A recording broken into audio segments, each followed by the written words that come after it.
This particular group has a chance to be very, very special and historic. Still, somehow that hate and that passion for this rivalry still The exists. same schedule that they depicted us to be the last in the freaking conference is the same schedule that we're 8-4 on. Not quite, my friend.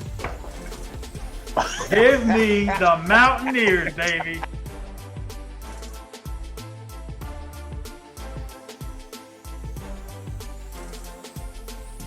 Neil has done exactly what he said he was going to do when the university entrusted him in this position. Trust the climb, give me a few years, let me get my culture in here, let me build the way I'm going to build.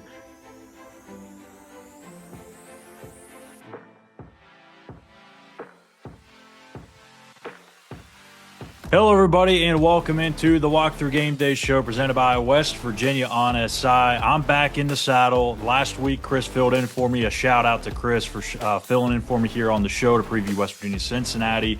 Obviously, welcomed our first little one into the world, Everly Grace. Everything's been going great. Mom, baby, all good. Just a little catching some few Z's every now and then. We'll try and get caught up. She's a little nocturnal right now. She was born at 3 in the morning, so maybe we'll give her a couple more days to get adjusted here, and we'll be back into the swing of things. But it is time to dive into the West Virginia game against Cincinnati. What happened?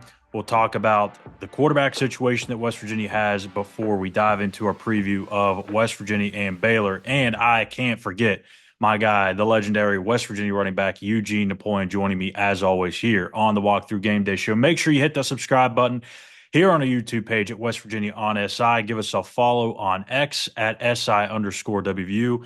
And as always, at the end of the show, when we make our picks, make sure you submit your picks at the bottom in that little comment section on YouTube. You get all 5 picks right, you get this man's autograph. No, not me, the guy that actually played at West Virginia, Eugene Napoleon. So, Gene, let's go and dive into it. I didn't get to talk to you a whole lot throughout the week last week.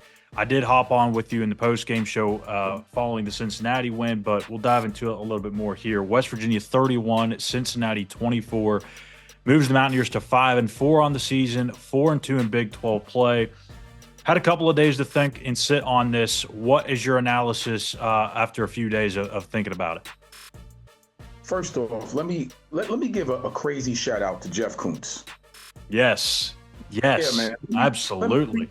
Right off the top, let me say good job to that man for coming into a crazy situation, stabilizing it and doing what he needed to do, because it's hard to come into a situation like that, even though he's been on the staff, but to be thrown into the DC's, hot seat, so to speak, now you have to overview and overlook everything, right?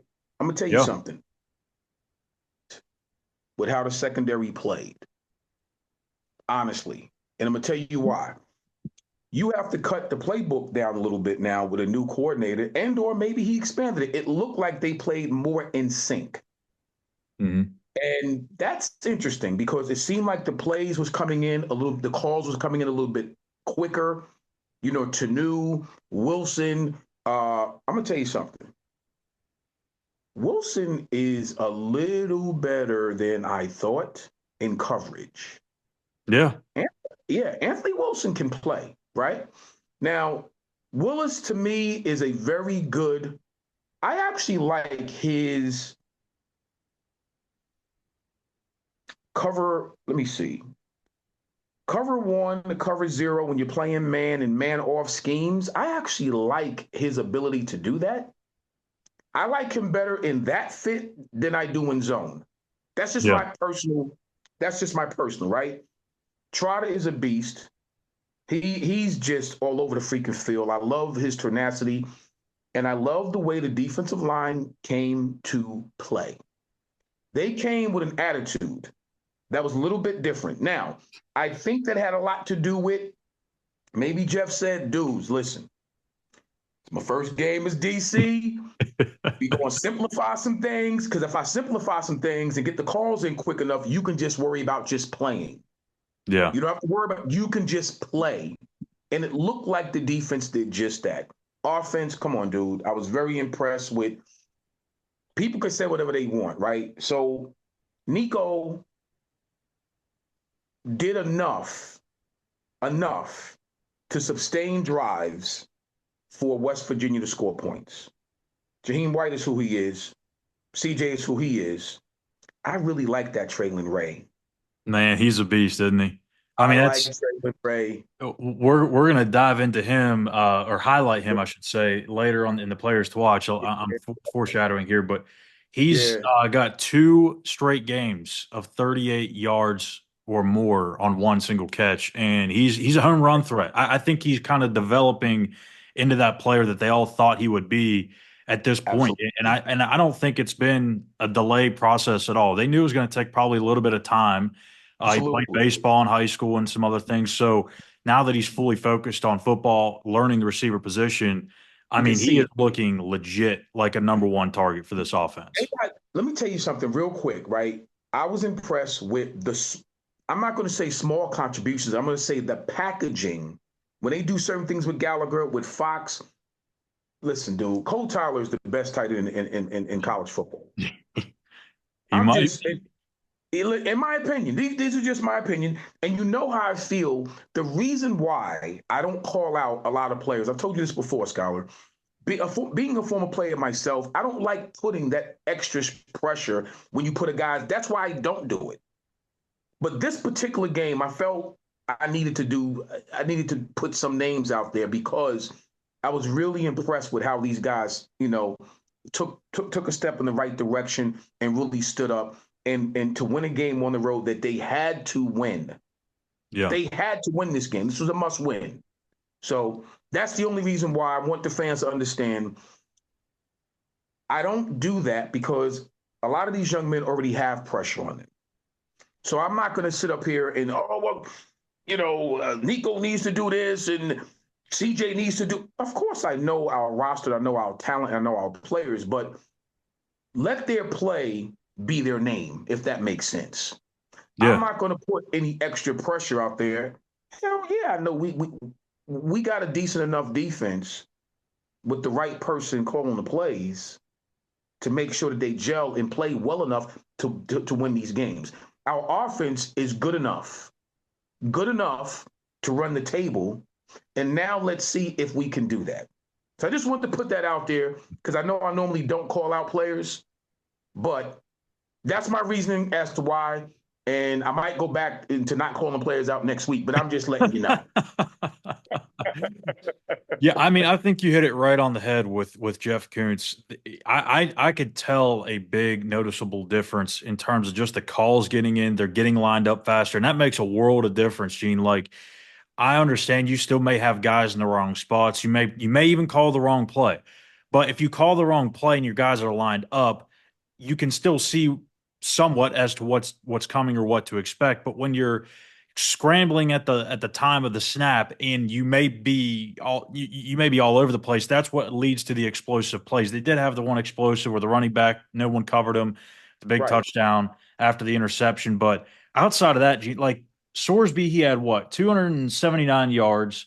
And Mm-hmm. I'd be willing to bet, I'd have to go through and check, but I'd be willing to bet a good chunk of that came in the second half, or maybe even late in the third quarter, most of the fourth quarter, when the Yeah, game was absolutely. kind of in control, right? In control in air quotes, 17-point lead. You had, Yeah. it felt like West Virginia was maybe sort of kind of getting conservative a little bit.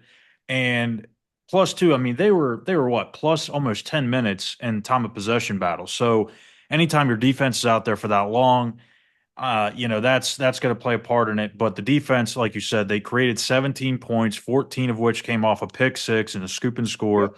Anthony Wilson, Tyron Bradley, they had the fumble, created another 3 points. Gene, I mean, if there's a debut that you could script, I mean, I don't know that Jeff could have scripted a better one. Absolutely. Listen, when your defense hands the offense 17 points, dude, You're probably going to win a and lot of those games. going to allow those games and extra possessions because of the turnovers, they just happen to the off. One was a pick six, but you help the offense when you do that. It takes the pressure off of. Not that Nico Marchio needed that, but my point is, it definitely helps when you're in that environment and you have a quarterback that's getting his second start, of the season. That helps. I don't Yeah. care what anyone says. That definitely helps. It's almost like, hey, dude, like we're going to give you a short field. We're going to give you turnovers, which are extra possessions on offense. Go do your thing. So 9 times out of 10, I'll take that outcome for the rest of the season. If we can get that for the rest of the season, boy, will this be interesting. Yeah, exactly. I mean, and the Big 12 race is heating up. I mean, you've got several teams sitting there tied with West Virginia, and at third place logjam, you have Colorado, BYU up there at the top. Things are getting interesting, and as up and down as this season has kind of felt, and maybe not so much ups, maybe it's been more so recently. But you get out to that really struggling start, you lose the game to Pitt in a heartbreaking fashion, a way that you'd never want to see happen. The Kansas game, you have to flip the tables, and you are the one that comes back from a big deficit. Then you lose two big games after beating Oklahoma State. You lose two big ones at home, and it just kind of felt like the season was, the air was sucked out of the season, so to speak, or sucked Right. out of the fan base. It felt like a deflating feeling. And then quietly, Gene, like here they come again. They're 2 wins in a row, 2 wins on the road with a backup quarterback. That's nothing you can take for granted. I don't care who it is that you're playing. It may be two of the worst teams in the league. This league is challenging as it gets. And anytime you can win a game on the road with your backup quarterback, there's something to be said about that. So let's go ahead and talk about this quarterback situation because you got Yep. 3 games left. And I know some things have to happen for you to get to the Big 12 championship, but you're right there. You have a chance. You're still mathematically involved. Right. If you're Neil Brown, if Garrett Green is healthy, are you turning back to him, the senior that's kind of been that leader, that voice of the offense, the whole locker room for the last 2 years, the guy that kind of helped save your job really last year?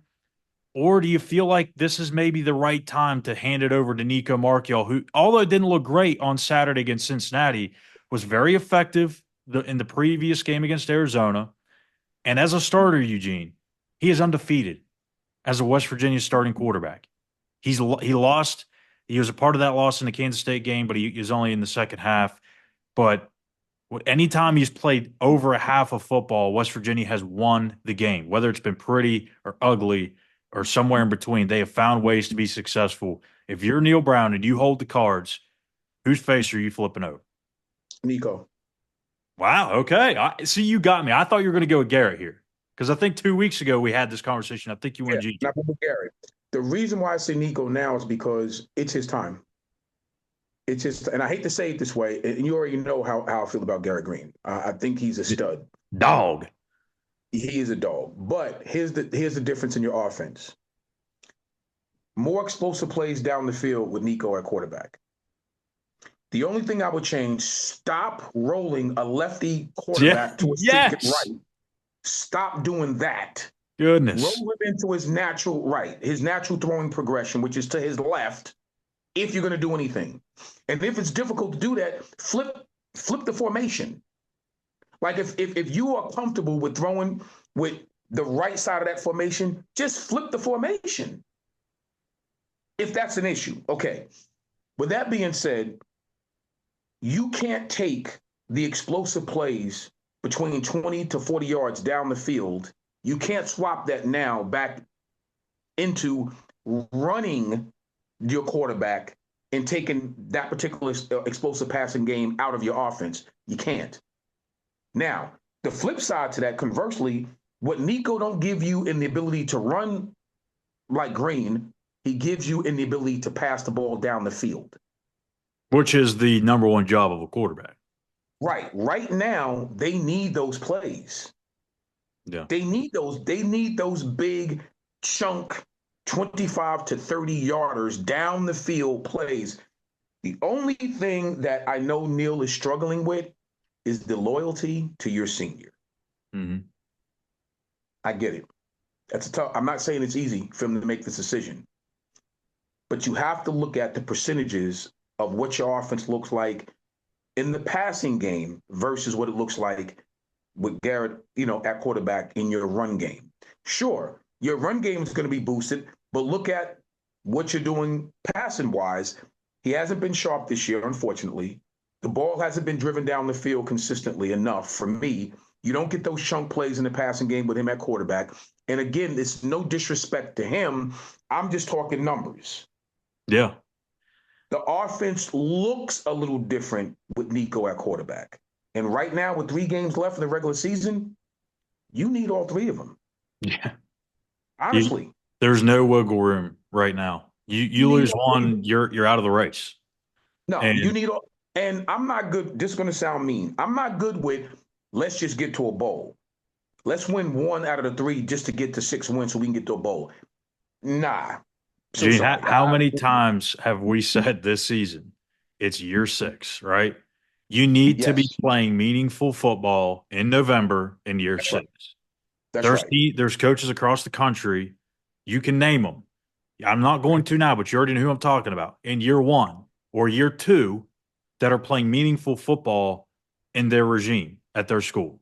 Why is it Absolutely. taking 6 years here?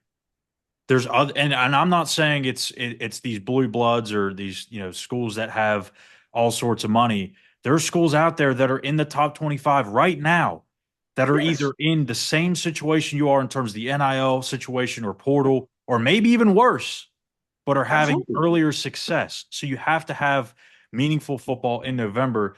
And here's my point on the quarterbacks. I think this is tough, man. I mean, it really is, because Garrett is that guy that just he galvanizes everyone, right? He's the life and blood, the energy, everything that you would want in your quarterback to be. Nico, I think, is starting to slowly tap into that. But Yep. with Garrett, obviously, it's very clear, cut and dry. Like with Garrett, you're going to sacrifice a little bit of the passing to add an extra boost or an added dimension to the run game. Right. But he can take those shots downfield. He can connect on them. He did at nauseum a year ago. He just hasn't done it enough this year. You Right. also have the touchdown to interception ratio. It's 9-8 right now for Gigi. It's not been good. He's made some bad decisions. There's been some bad luck involved as well, but there's been plenty of times where he just put the ball in bad positions. 56% completion. Like that's the number one thing we talked about all offseason, all preseason long, and it hasn't really gone up a whole Right. bunch from last year. Nico is going to have his struggles. We all know that. But when you turn this over to him, you're going to have to expect that. Here's what I think is going to happen, Gene. Garrett's going to practice this week. And this is Yep. the first time that he's back to 11 on 11 stuff in the practice week. And I think he's going to see limited action. I think Nico's going to start the game again. However, I do think there's going to be a little added wrinkle where Garrett is going to have some packages in there, not just Absolutely. to run the football, because there's no reason that would be silly for Neil to just say, hey, Garrett, we ran you into the ground against Kansas State, and we're going to have 2 or 3 packages for you, and they're only for you to run the football. That's Yep. not going to be the case. There will be things in there for him to throw the ball to, because you have to. He can be a good passer too, and you don't want to just make it a predictable offense. But I think there's going to be some things in there for Garrett. I think it'll be mostly Nico's show, and we'll see how it goes. Maybe it just dictated by the flow of the game. But I can't imagine this being the last of what we will see out of Garrett Green. No, I agree. It won't be. First off, you can't put that type of talent on the bench. Garrett Yeah. Green is Garrett Green, and he brings to the table. This is the Pittsburgh Steelers situation. That's what this is. Good way to look at it. Yeah. This is the Pittsburgh Steelers situation, and we see how that's turning out. Yeah. Yeah, with Uncle Fussell at quarterback. That's my guy. That's my guy. But my point is, I think I agree with you. You're not going to, this is not the last time we see Garrett Green at QB. No, I think if Neil does it that way and you start, Nico, but you have packages, clear cut packages for Garrett to come in and do his thing, and it's not just when I'm running the ball. First off, that's a nice little wrinkle to have. It is. Versus anybody's defense. Now your defense coordinator sitting up at night trying to figure out, well, dang it, how do I defend this and how do I because you don't know when he's going to come in and you don't know what he's going to do. If you and think it's not it's not as predictable as it was back in 21 and 22 when he was the backup quarterback to Jarrett Doege and who was JT Daniels, where Right. when No. he did come into the game, you knew it was like a 95% chance he was running the football. Right Right. now, he's got a year and a half plus of starting experience where he's thrown the ball a ton or Right. enough, and you don't know what's going to happen when he comes into the game. So it's a completely different dynamic. I just don't know. And here's the thing, too. We talked about it maybe going into the Arizona game when they had lost a couple of games. Garrett's status was unknown at the time of our recording, and I said, "Hey, look, this might be an opportunity for them for Neil to turn to Nico and say, hey, I'm going to see what we got in Nico down the stretch here, and that could, in theory, buy him some more time. I don't think that was ever really, part of his future, but or tied to Neil's future at WU. But I do think it's part of it. Like if he comes in, he plays well, they win football games. It's hard to say, "Hey, Neil, here's the door," right? Like I think there's something to that. Um, and I think that's partially the case here with Nico is that if he comes in and plays well, I mean, it's hard to turn away from him. And he has played well at times. There's going to be moments, like I said, where he's not going to look as good, but it's kind of a roll of the dice, right? And I think you just kind of got to go with your gut feeling in this. If you're Neil, you can't have an emotional decision. You can't just go to Garrett just because of the loyalty to it. You can't just go to Nico because you feel like he's the guy for the future. You got to go for what is best right now. If Garrett is that guy, you still got to go back to him. So maybe the question is this, Gene. Can a two quarterback system, and I know you and I are pretty much on the same page in the past, and two quarterback systems just usually don't work. Right. Can this two quarterback system work enough to get you three straight wins to end the year in these three games? Honestly, it depends on how willing the second quarterback is, Mm-hmm. because that's an emotional thing. It is. That's such a mental thing. So they seem to be close enough. Nico and Garrett. They seem to be. I saw how excited Garrett was for Nico. On the sideline at the Cincinnati game, and that made me feel good because apparently they are decent. They are good friends. If that's the case and everybody understands their roles, it has a shot to be good. The problem is usually when that happens, it's the second guy that probably was the starter that don't really feel that way. Yeah. So Starts when he feeling gets in type the of way. right, and when he gets in the game, now you're pressing a little bit, mistakes happen, it doesn't seem as clean. I've always been for if you had two quarterbacks that had they were very dynamic in two different ways. Now that works a little bit better. One's a better runner, one's a better passer. You And that's put what that you have package here. together, and that's what you put that package together. But it can't be something that just is sprung on because it hasn't been that way.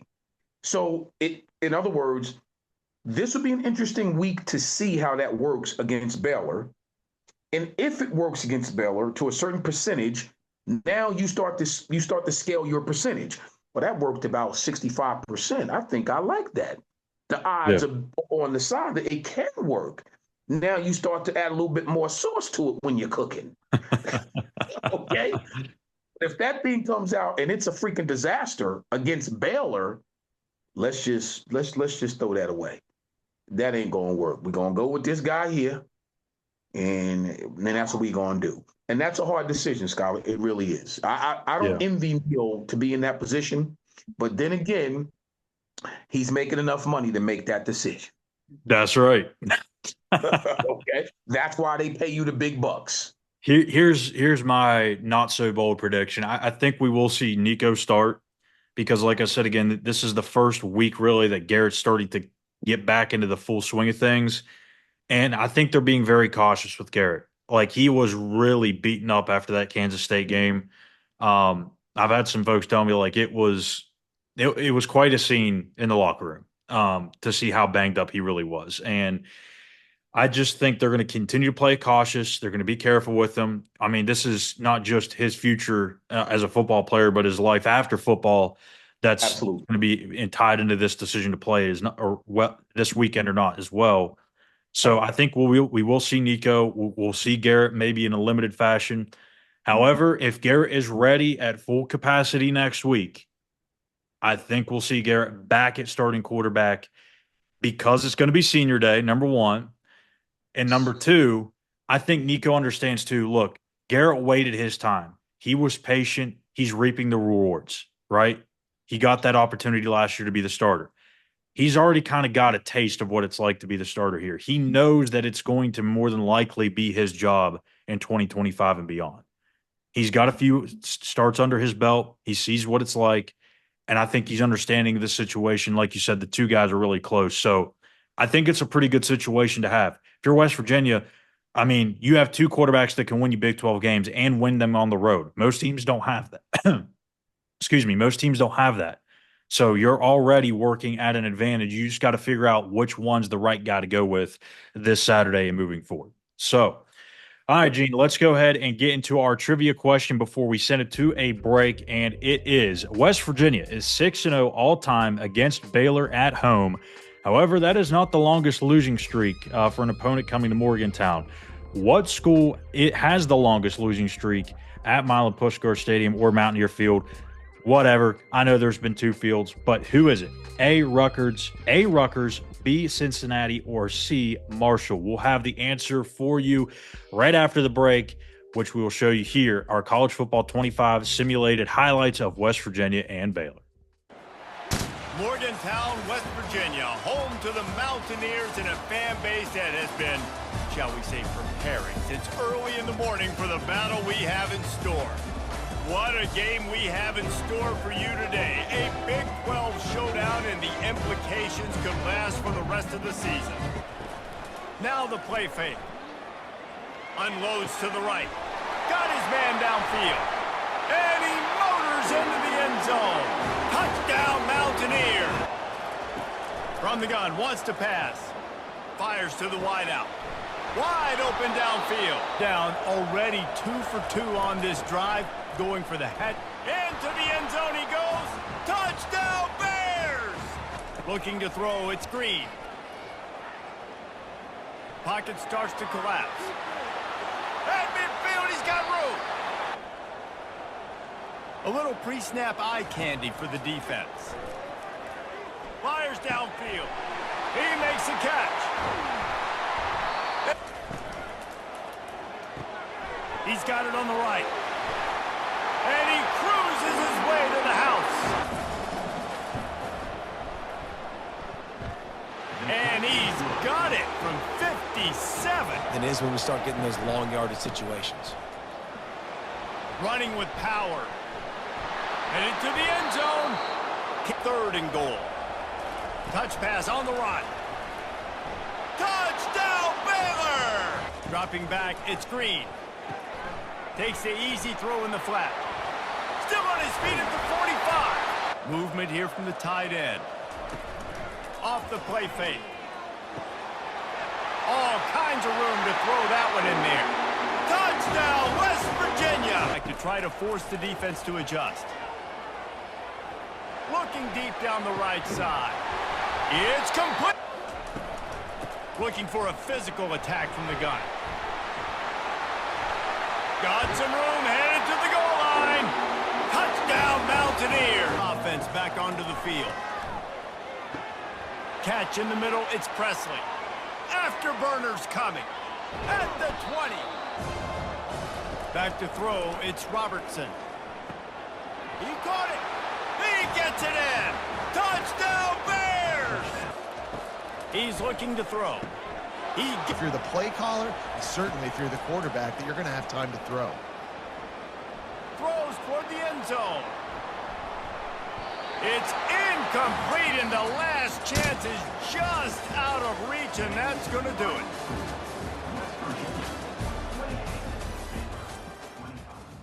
Welcome back here to the Walkthrough Game Day Show. I'm Callihan. That's Eugene Napoleon. A crazy finish once again, Gene. Again, batting 1,000 on these college football 25, 28-25 West Virginia over Baylor. Hail Mary attempt by Baylor, no good.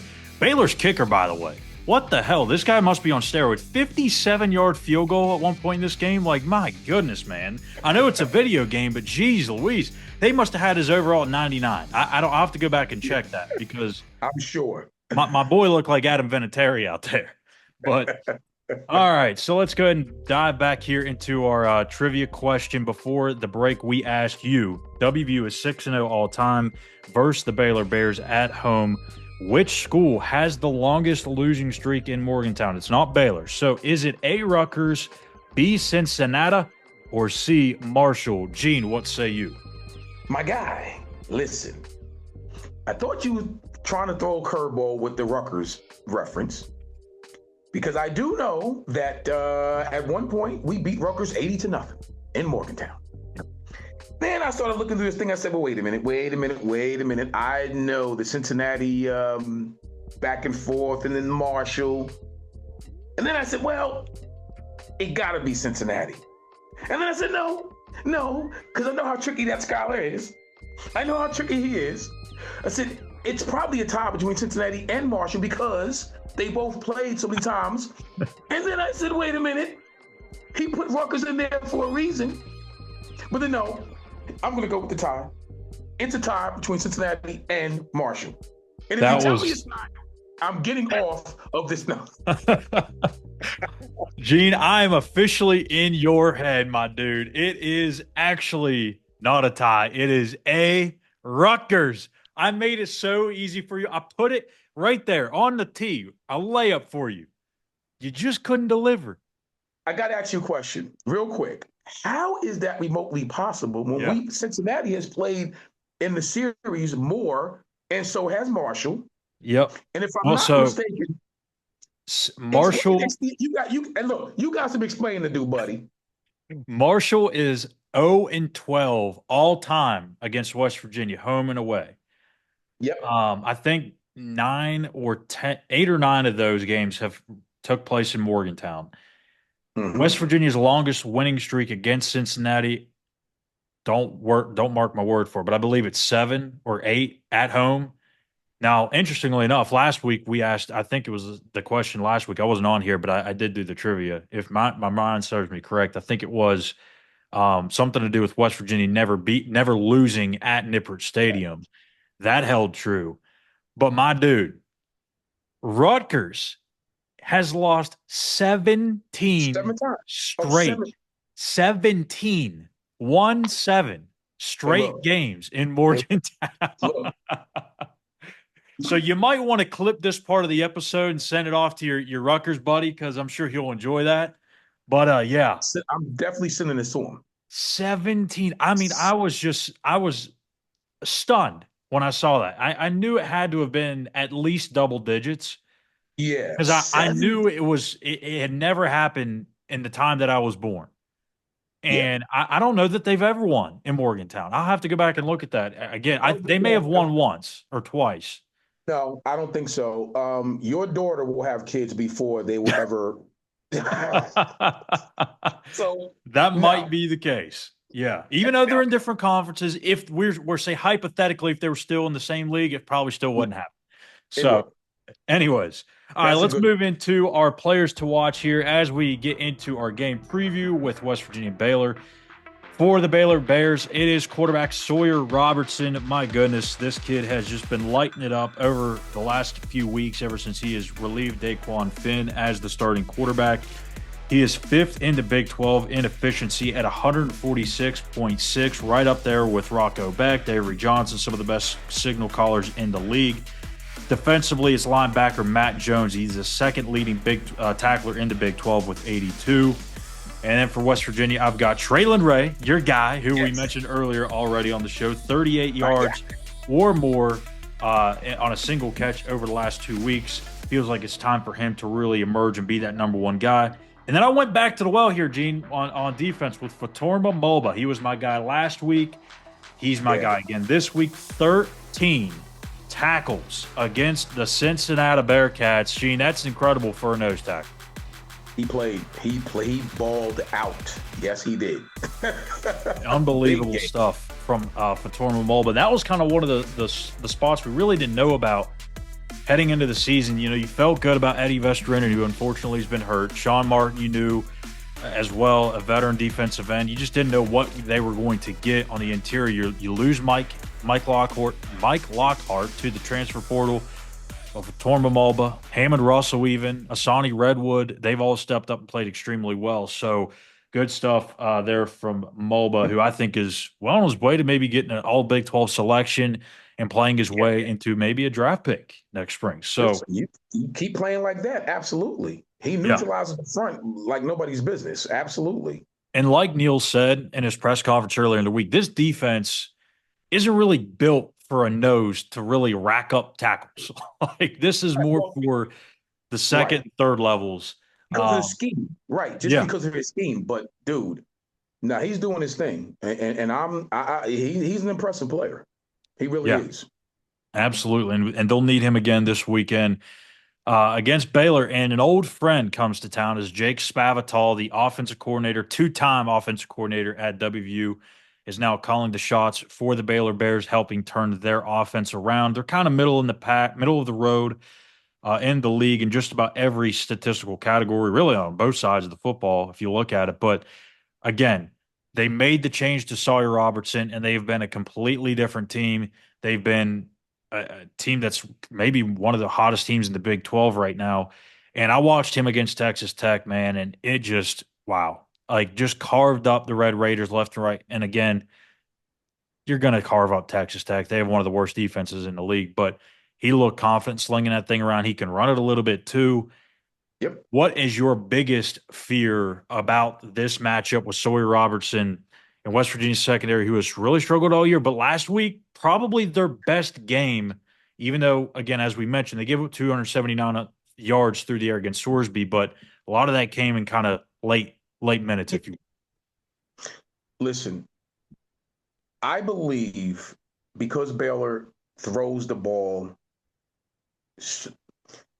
they make quick decisions in the passing game. And when you have a quarterback like that, that makes quick decisions, the read progression every now and again may not be there.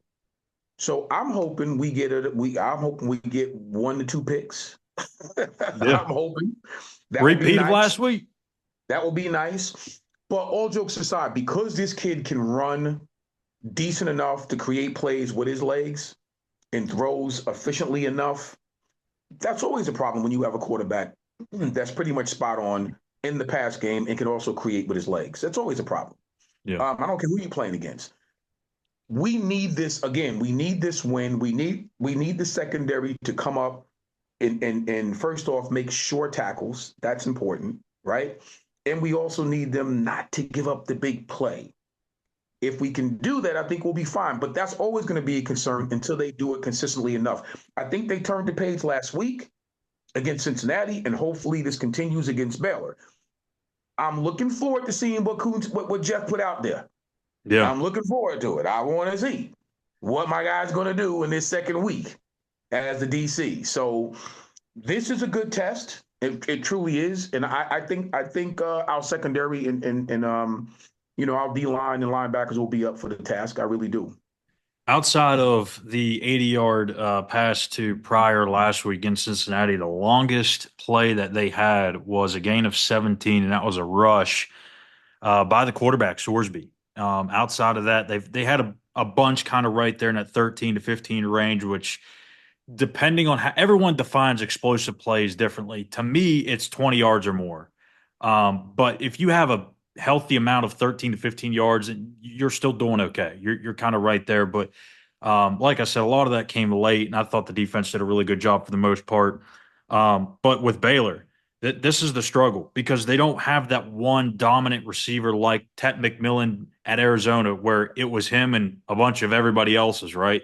Last Right. week, you kind of had a little bit of that, but not, but with Xavier Hutchinson and Pryor. Mm-hmm. But, um, but I mean, Baylor, they've got 5 of their top 6 receivers. They're averaging over 14 yards a catch. These guys not only take shots deep, but they can make plays after the catch. And that's one big concern with a team that's kind of been a little inconsistent tackling this year. So if you're Jeff Kuntz, Yeah, by getting them to the ground. How do you build off of that performance against Cincinnati? How much do you mix stuff up? And again, Aubrey Burks is out. He's likely out for the regular season. Aiden Garnes likely out for the regular season. How do you find ways to mitigate their losses and find a way to get enough success against this pass game? So I got to be honest with you. That's film. That's all film preparation. It really is. It's really understanding from formation to scheming and really understand what they do, percentages on what they do on first down, second down, third down. Some of the formations they like to run more consistently than others. This is really what it comes down to. And really, to be honest with you, from the first game through the last game, that's what it should be. But now that you're in this crucial moment in the season where you got to win all these games, it really comes down to film preparation and practice. This week, it should be focused on getting the receivers and the ball carriers to the ground. The theme should be no broken tackles. Yeah. No broken tackles. Because, again, when you have a team that has 3 out of 4 of their top receivers are all averaging in that 12 to 14 yards per catch radius, that's a problem because any one of those guys can go off and have a big freaking day. Yeah. And play from a big freaking play. So I really do think it's film. I think, like I said, it's short tackling, and it's really going in and horning and just being steely-eyed and focused on those two things. And I think we'll come out. I think the secondary will play well enough to give us some big plays and give the offense the ball, at least hopefully 1 to 2 turnovers, extra possessions to the offense. And I think if we do that, I think West Virginia will have a really good day. I mean, I like all of their top receiving options. Josh Cameron, Ashton Hawkins, Hal Presley. Those top 3 guys are as good as they get. Cameron has 7 touchdowns on the year, almost 15 yards a catch. The Monterey Baldwin, seemed like he's been there forever. He's their 5th receiving target or leading receiver, if that tells you anything. And Michael Trigg, who's not posted the biggest numbers, but man, when they get him involved in the pass game, he is a very tough threat to kind of cover at the tight end spot. Very highly rated recruit coming out of high school. Just not everybody wanted him. Michael Trigg is somebody that's going to definitely cause some issues for the West Virginia defense. But Gene, I think the key to the game here for the defense is it sounds super simple, and sometimes we have to just bring it back to the basics, and that's kind of where it is this week. You win third down, you win the red zone, you win the game, right? Neil Brown has talked about that many, many times this year, especially in the Big 12. There's so many one-score games. A lot of these games come down to the final possession or two even. And if you are able to get off the field defensively, if you're able to limit teams to field goals in the red zone or keep them out of the red zone period, you're probably going to win more of these games than you lose. Baylor so far this year is 12th in the Big 12 in red zone percentage. They're 11th in third down percentage at 40%. So they're a team that's going to kind of shoot themselves in the foot at times, but it all comes back to getting yourselves in good situations. Last week in Cincinnati, it's kind of a mixed bag. There was a lot of times where West Virginia was stringing together some quick stops, but then there were some times where they were allowing Cincinnati to kind of get in third and shorts, third and mediums, third and manageables, and they're able to complete them. Cincinnati last week was 7 of 17 in end of down situations. That's third and fourth down combined. So that has to improve. If that happens against Baylor, it might be a little bit longer day because I think personally Baylor is probably a little bit better of a balanced offense than Cincinnati is, even though the stats don't tell you that. The stats would say Cincinnati is. That's just what my eyes have seen over the last few weeks. But let's go ahead and flip it over to the other side, West Virginia's offense and Baylor's defense. Again, we don't know who's going to start at quarterback. Don't know if it's going to be Nico. Don't know if it's going to be Garrett. Probably won't know until game time, until the offense trots out onto the field. But what do you expect this offense to look like with Nico? And then we'll go from there. And we'll see if we'll talk about Garrett. I think if it's Nico, I think there'll be a nice dose of big plays down the field. I think if it's Nico, Brown will open this thing up a little bit more and let him take some shots, especially with what he's learning about Traylon Ray. Especially I think that, and I was going to say earlier, we have a nice, scary little package of receivers, dude, that are in my opinion, Scratching the possession type. surface. Yeah, possession type receivers that I really like. I like Gallagher. Um, I like Fox. I Justin mentioned Robinson had a big game. I like him. I think his catch radius reminds me of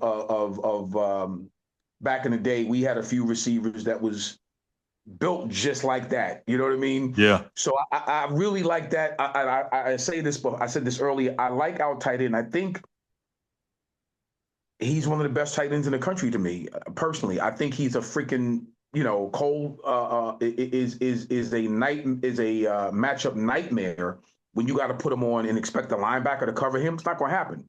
I Right. don't think a safety is good covering him, in my opinion. So if Nico starts, that's what I think will happen. I think they'll rely on. I think Neil Brown will rely on the running game to open up the passing game. I think if Garrett starts, I don't think you're going to have those shots down the field. I just don't. I think the game plan will be more heavy run. Whereas if Nico's in, I think he will try to balance it out. I think it'll be closer to a pass run ratio if Nico starts. If Garrett Green starts, I think it'll be more run heavy, in my opinion.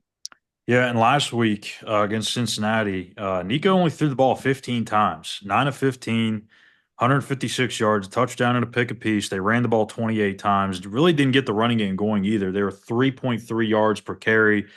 And this is what I was going to mention earlier in the Cincinnati kind of recap, but I wanted to wait until now to really kind of talk about it.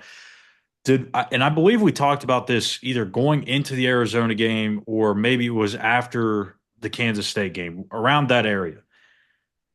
We talked about having CJ Donaldson be the quote unquote lead back, right? Yeah. Last We have. year, it felt like West Virginia's running game was built for more success when he was the guy that came in and just laid the lumber. He kind of set the tone, got the defense with their hands on hips and stuff like that. And then you bring in Jaheim White, and then he gets you going sideways, and then you're really tired. And then you go back to the big thumper, and it's like, holy crap, like, when are we going to get a break? Right? It hasn't really been that this year with the running game. It hasn't been the same success. CJ's kind of role, his role is kind of diminished. I mean, last week in Cincinnati, 4 carries, 12 yards. Neil was asked about it last week before the game during his press conference if CJ was okay, and he said, yeah, he's good to go. No issues there. So it's either his role is diminishing or there's something there that Neil's not being 100% truthful about. And I think that's kind of a disservice to the fans if that's the case, because that I still go back to that first game that he had in Pittsburgh, right? 7 carries, 125 yards. He blocks a punt in the backyard brawl. I mean, this kid just looked like a freaking superstar as a true freshman. And you thought, man, I don't know if West Virginia's going to be able to keep this kid, right? And then last year, he comes back. He has a solid year. He battled through some injuries. But you felt like this was going to be the year he'd get back to what we saw in that Pittsburgh game in year one and early on as a true freshman. And it just hasn't happened. An interesting stat here for Eugene, because I felt like his numbers have kind of dwindled down a little bit here in the last month. In his last 4 games, he's only averaging 3.2 yards per carry, 104 yards, 1 touchdown on 33 carries. That's not enough, in my opinion. Again, get CJ the ball early. Get him in there and moving the offensive line, the defensive line, getting them tired.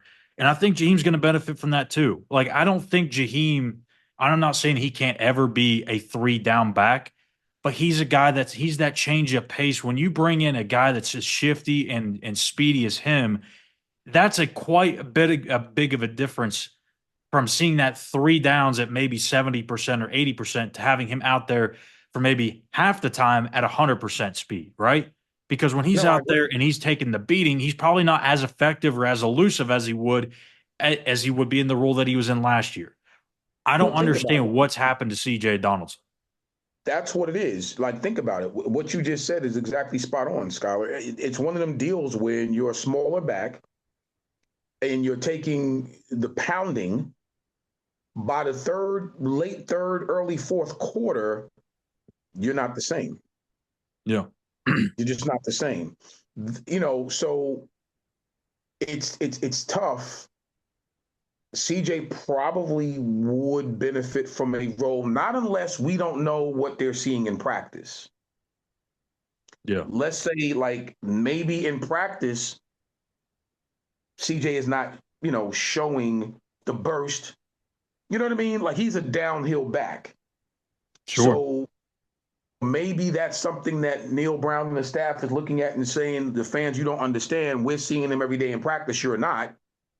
Jaheim is more explosive, so we're going to go with him. And this is not a knock against either one of them. I just think I agree with what you're saying.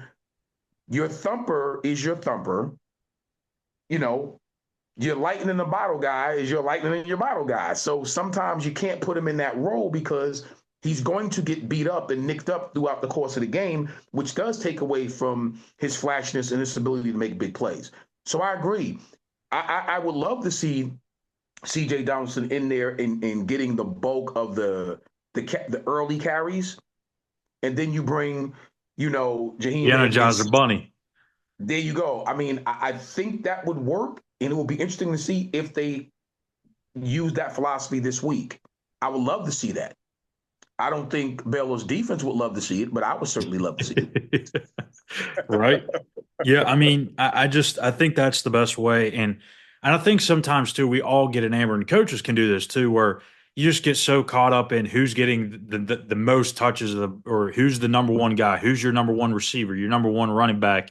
And I know sometimes when you're calling an offense throughout the course of the game, you don't really think of that. You're kind of in the moment, and you're just trying to get the guys that can make you the biggest plays, the most opportunities. And look, when you have a guy like Jaheim White, it's hard to not want to have him on the field as much as possible because he is a home run waiting to happen.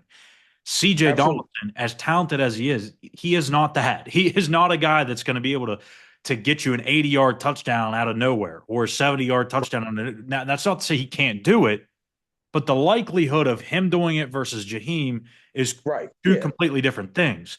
So I understand Absolutely. wanting to have him on the field, but heck, I mean, I'm surprised we don't even see more two-back sets. Like getting him, especially if Garrett's not on the field, Mm-hmm. you need to have another guy that can really scare you running the football. And I think by doing that, you can have two running backs out there and find some ways to be creative with it. But I agree. number one key for the offense going against this Baylor defense this week, quickly, Baylor, as I mentioned earlier, with their offense, they're pretty much middle of the road defensively as well. They have been playing well at times. Dave Aranda is a really good defensive-minded coach, so they're going to have their moments.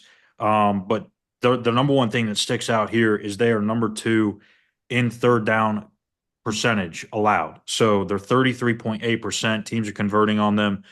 Very, very simple. Going back to the game plan on the other side comes down to just getting yourselves in manageable situations, especially if you have Nico in the game. If you get yourself in 3rd and 8s and 3rd and longs with Nico, you're really putting yourself behind the 8 ball because if a play breaks down, he's not going to be able to do the things that Garrett can to save you and get you out of a situation that, could break down early.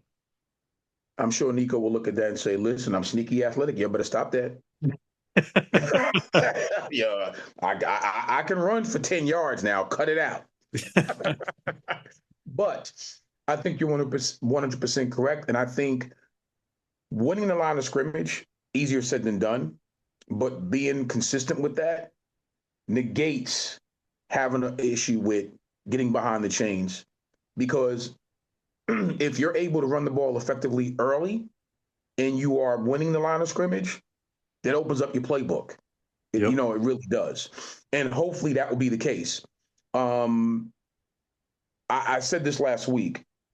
If I'm Neil Brown, I'm in the running backs meeting, I'm in the offensive line meeting, and I'm saying, we're going to start this game with dominating the line of scrimmage. I want to start this game with running the football down their throat. And for me, being a former running back, obviously that would be music to my ears. But the reason why I say that, this is a game where you should be able to do that and open your playbook up by opening your pass game up because you're being so dominant in the run game. That will be my recipe.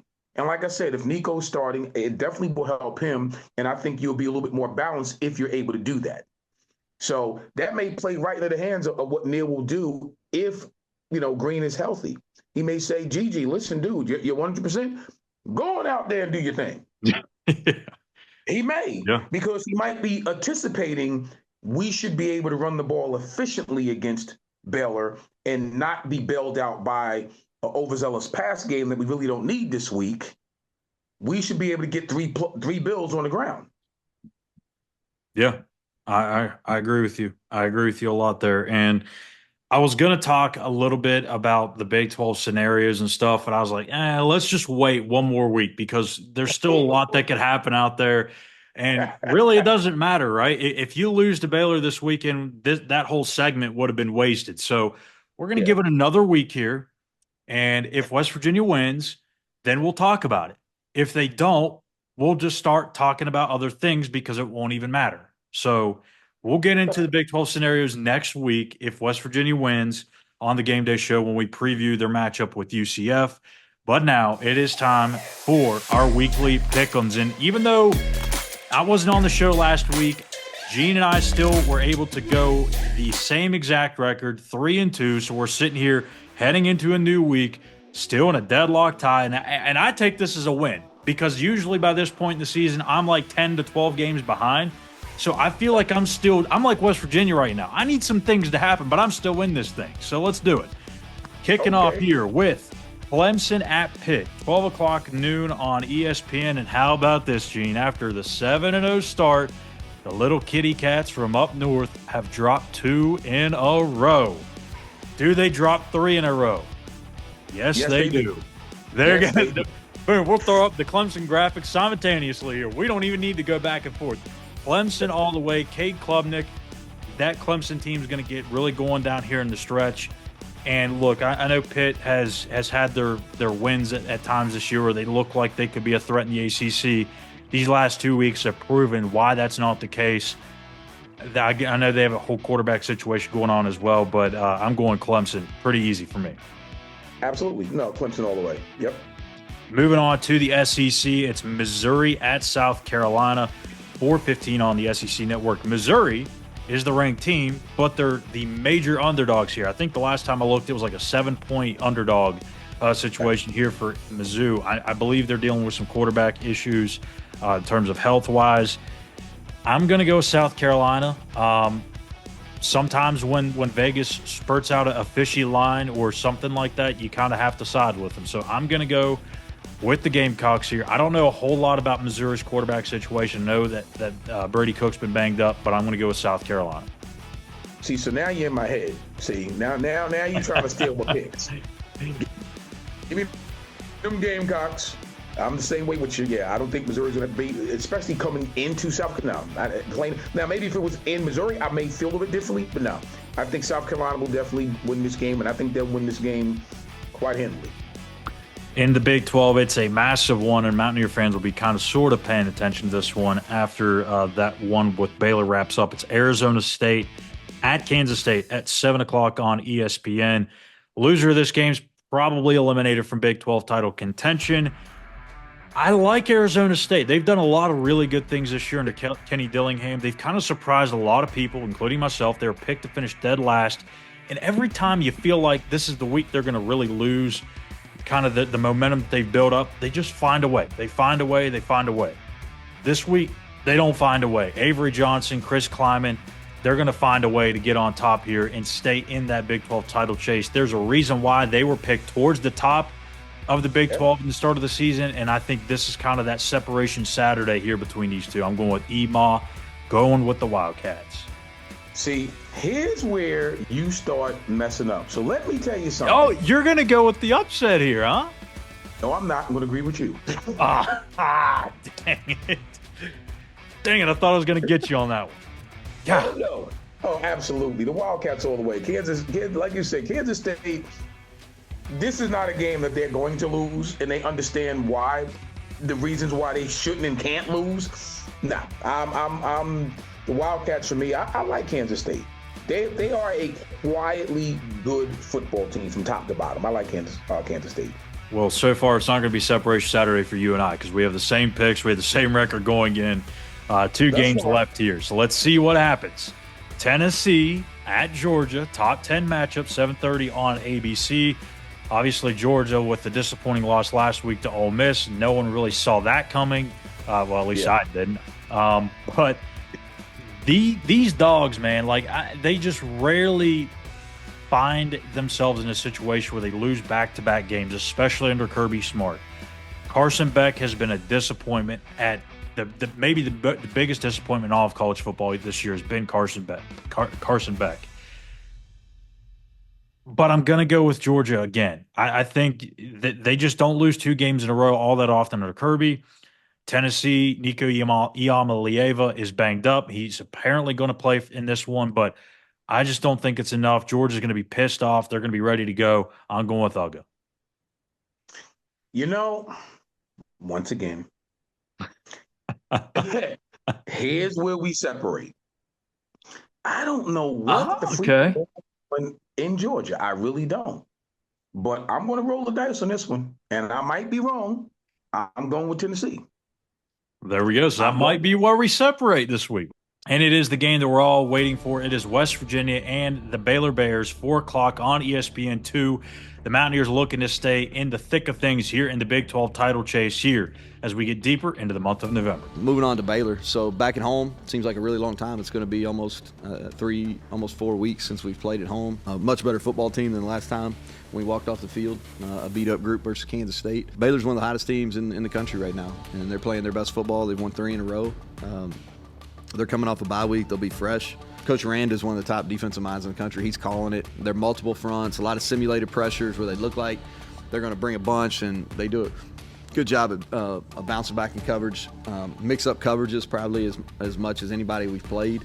And he's got answers. When you've been doing it as long as he's been doing it at a high level, we've played against each other several different times now, and he has answers. And so you got to be really well prepared when you go in and you're playing him. And so a lot of respect, like I said, for that group, and we're looking forward to getting back out here at Mountaineer Field. All right, so Mountaineers, Bears.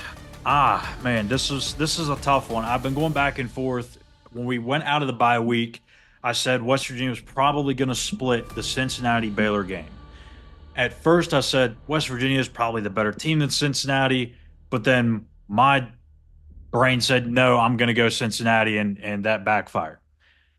I'm not going to do that again this week. I do believe West Virginia is probably the better team, but the situation tells me that Baylor is in a better spot coming into this game because of the quarterback situation. Sawyer Robertson, I don't know if the defense can hang up 2 good performances like that in a row. Sawyer carved up Texas Tech, like I said, and I see a similar situation happening here. And remember, Gene, every time it seems like West Virginia is starting to get into a Big 12 title race or that everything's starting to set up right for them, something just happens. They don't show up. They play a flat game. Even though this isn't a ranked opponent, I see this kind of being a similar setup to the Iowa State and Kansas State game where you feel like you're in the thick of things and all of a sudden you just lay a flat performance. You lay an egg. And I feel that's going to be the case here, unfortunately. Again, I think West Virginia is the better team. Baylor's playing better of late. I'm going with the Bears.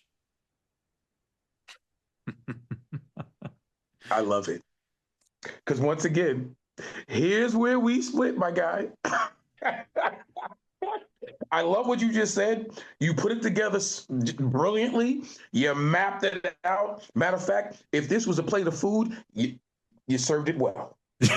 But unfortunately, I'm going with my Mountaineers. Yeah. There's no way that they're going to allow this to happen and being so close. And I'm sure Jeff is in there probably throwing every chair around that he can find. Because he wants his defense to have a very similar or better performance than at Cincinnati. And I think he's going to get it.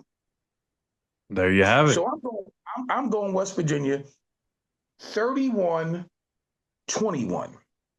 Wow. A big defensive performance. That's pretty impressive. They can hold this Baylor offense to 21 points, but we'll see. And hey, Yep. I'm just going against West Virginia here because I've seen the comments, folks. I've seen it. Like every time I picked West Virginia this season and they lost, they all come back in the following week's episode and say, "Hey, stop picking West Virginia." So just think, if I'm picking against West Virginia, I'm doing it for you. Okay, so just think of it that way. But anyways, thank you guys for tuning in to another week, another episode here of the Walkthrough Game Day Show here on West Virginia on SI. Make sure you hit that subscribe button here on our YouTube page. Follow us on X at SI_WVU. Only 2 more of these things to go in the regular season. We will have a bowl one, assuming they get there, right, Gene? That we will have a Walkthrough Game Day show for that as well. And then we'll have a National Signing Day show too. So still a lot of stuff to come here, even though the season's coming down to the final end. But yeah, that'll do it for us here today. Make sure you hit the subscribe button and check back in with us on Saturday night as Gene and I will be back for the Mountaineer post-game show to recap West Virginia and Baylor. And also we'll be here Friday night to recap. Chris and I will be here for the Mountaineer post-game show to recap the men's basketball game in the backyard brawl. West Virginia, Pitt on the hardwood. Should be a lot of fun. So quite the action-packed weekend here for you here on our page. So make sure you hit the subscribe button, and we'll see you guys here on Friday. Take care.